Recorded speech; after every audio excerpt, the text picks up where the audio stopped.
अगली खबर गांधीनगर से है, जहां पर पाकिस्तान पर पीएम मोदी का जोरदार प्रहार सामने आया।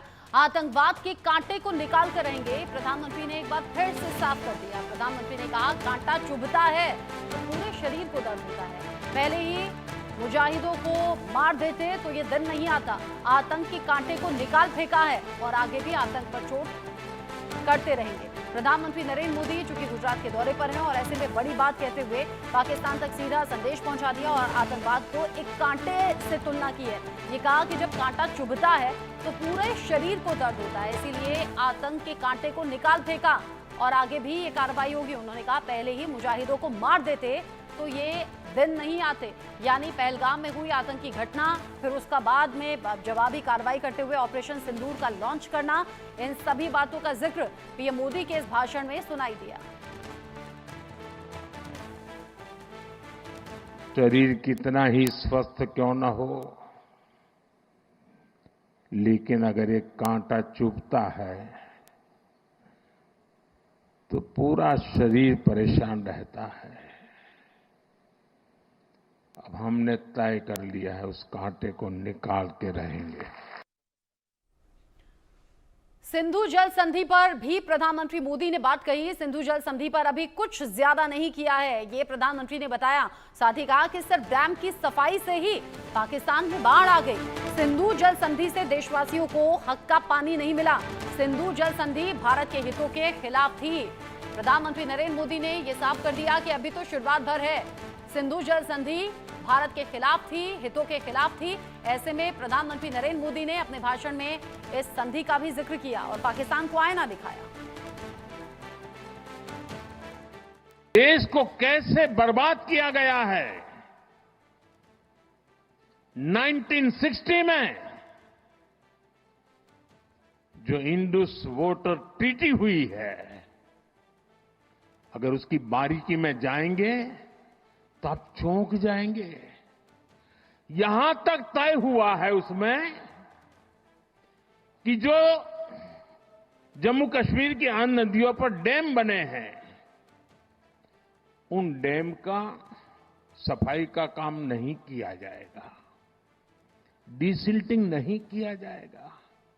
सफाई के लिए जो नीचे की तरफ गेट है वो नहीं खोले जाएंगे। 60 साल तक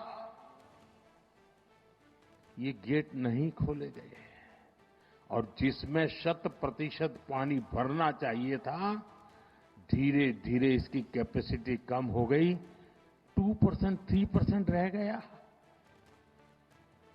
क्या मेरे देशवासियों को पानी पर अधिकार नहीं है क्या? उनको उनके हक का पानी मिलना चाहिए, नहीं मिलना चाहिए क्या? और अभी तो मैंने कुछ ज्यादा किया नहीं है।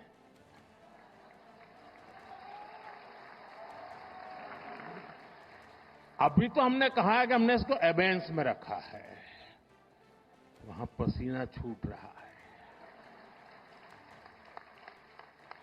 और हमने डैम थोड़े खोल करके सफाई शुरू की। जो कूड़ा कचरा था वो निकाल रहे हैं। इतने से वहां फ्लड आ जाता है। गर्जना करता सिंदूरिया सागर, सिंदूरिया सागर की गर्जना और लहराता तिरंगा, जन मन के हृदय में मातृभूमि के प्रति अपार प्रेम, एक ऐसा नजारा था, एक ऐसा दृश्य था। और ये सिर्फ गुजरात में नहीं, हिंदुस्तान के कोने कोने में है।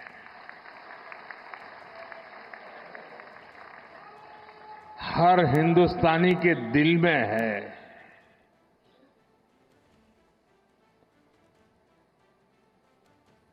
शरीर कितना ही स्वस्थ क्यों न हो,